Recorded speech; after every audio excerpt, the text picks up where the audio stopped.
स्वास्थ्य के प्रति जागरूक दोस्तों, जिस प्रकार मेडिकल साइंस और टेक्नोलॉजी ने विश्व विख्यात उन्नति की है, उसके अंदर काफ़ी हद तक हम बीमारियों को काबू करने में सफल भी हुए हैं, जो कि एक सराहनीय कदम है। इसके लिए बेशक शहरों में या कस्बों में बड़े बड़े अस्पताल, जहाँ पे विश्व की अच्छी सुविधाएं उपलब्ध हैं, चाहे वहाँ के डॉक्टर्स हों, वो भी अपनी सेवाएं दे रहे हैं, अपनी जानकारी भी समय समय पर देते हैं। पर ये सोचने की बात है कि जीवन शैली संबंधित रोग, जो कि ज़्यादातर हमारे मेटाबॉलिज्म या खान पान से जुड़े हैं, उनकी संख्या कम नहीं हो रही है।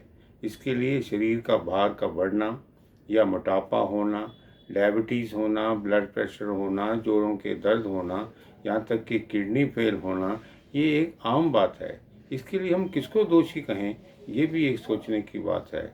एक बात विचित्र मुझे अनुभव में आई है कि हम कैंसर के मरीज को यहाँ शायद उतना तेज़ी से या पूरे तरीके से ठीक नहीं कर पाते, पर यदि वो विदेश जाके इलाज कराता है, वहाँ पे जाके वो कैंसर के रोग को भी सही मानों में ठीक करने में सक्षम हो जाता है। ऐसा क्या कारण है?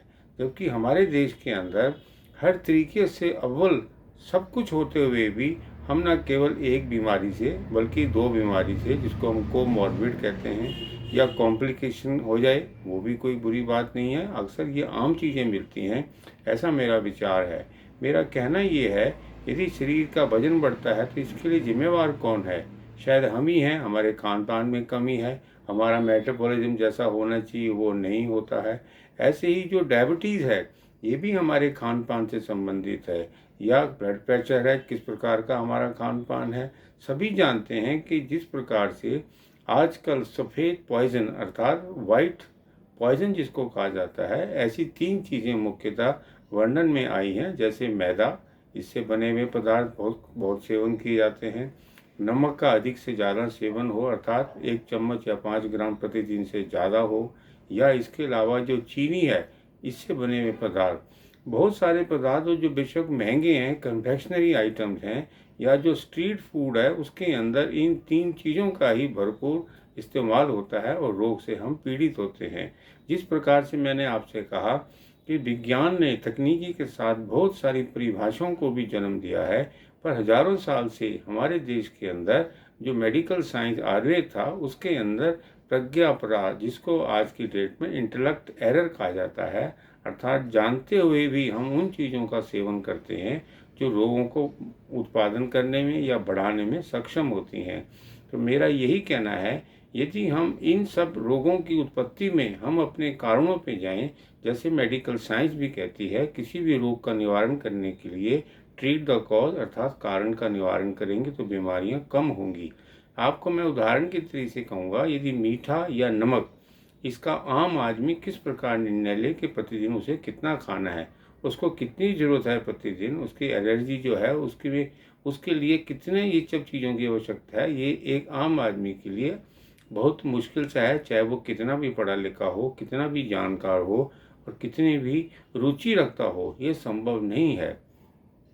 मेरा एक बात और कहना है कि जिस प्रकार से ये रोग बढ़ रहे हैं, तो हम क्या उनको ठीक करने में सक्षम होंगे? शायद नहीं। सफल होना बहुत मुश्किल लग रहा है। इसके लिए हमें व्यक्तिगत तौर पे, चाहे सरकारें हैं या प्रशासन है, वो कितना कर पाएंगी, या WHO कितना कर पाएगा, या भारत के अंदर जो प्रसिद्ध डॉक्टर हैं, जिनके ऊपर आम मरीजों का बहुत विश्वास है, वो भी शायद उसको ठीक करने में उतने सक्षम नहीं है। तो मेरा कहने का ये अभिप्राय है कि क्यों ना हम अपने खुद ही इन कारणों पे जाएं, जिससे रोग ना बढ़े।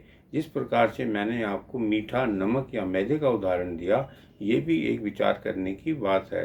रही बात है कि ये रोग इसलिए बढ़ रहे हैं, कहीं ना कहीं हमारे दिनचर्या में हमारे रोगों को जो उत्पादन करने में कारण है, उनकी अनदेखी करने में ही हम कहीं ना कहीं खुद ही जिम्मेवार हैं। मैं बार बार इस बात पे जोर देता हूँ, जब रोग बढ़ता है तो हम सभी जानते हैं किन कारणों से ये रोग बढ़ रहे हैं।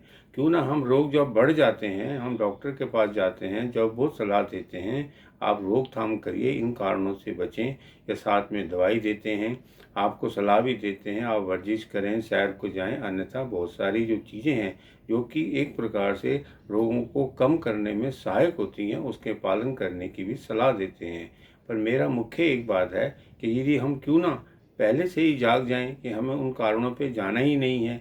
जिस प्रकार से सोशल मीडिया का ज़माना है, लोग पढ़े लिखे हैं, और जिस प्रकार से डॉक्टर भी समय समय पे उन दिनों की, जिस प्रकार से WHO ने कुछ खास दिन बनाए हुए हैं, उसका एक प्रकार से घोषणा भी होती है और सभी लोग अपने विचार देते हैं। हमें उनके बातों को मानने की भी आवश्यकता है, इस पे हमें ध्यान देने की भी आवश्यकता है। कहने का तात्पर्य मेरा ये है कि रोगों को होने में, बढ़ाने में और उसको कंट्रोल करने में हम ही हैं, जिसकी परेशानी हमको होती है, और हम ही उसकी रोकथाम कर सकते हैं।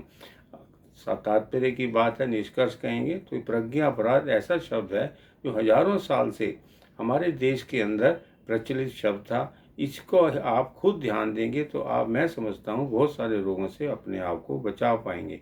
तो ध्यान रखें, प्रज्ञा अपराध किसी भी प्रकार से गलती ना हो, इस पे हमें विचार करने की ज़रूरत है।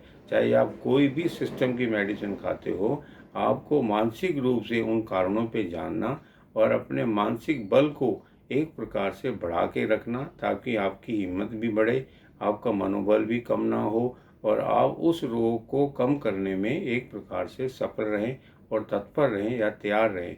तो ध्यान रखें कि प्रज्ञा अपराध ऐसी चीज़ें हैं जिसकी हमें जानकारी खुद ही होनी स्वाभाविक तौर से बहुत ही आवश्यक है। तो ध्यान रखें कि हमें किस प्रकार से अपने रोगों से कारणों को जानना है, उसको बचाना है और उसके बारे में पूरी जानकारी रखनी है। धन्यवाद।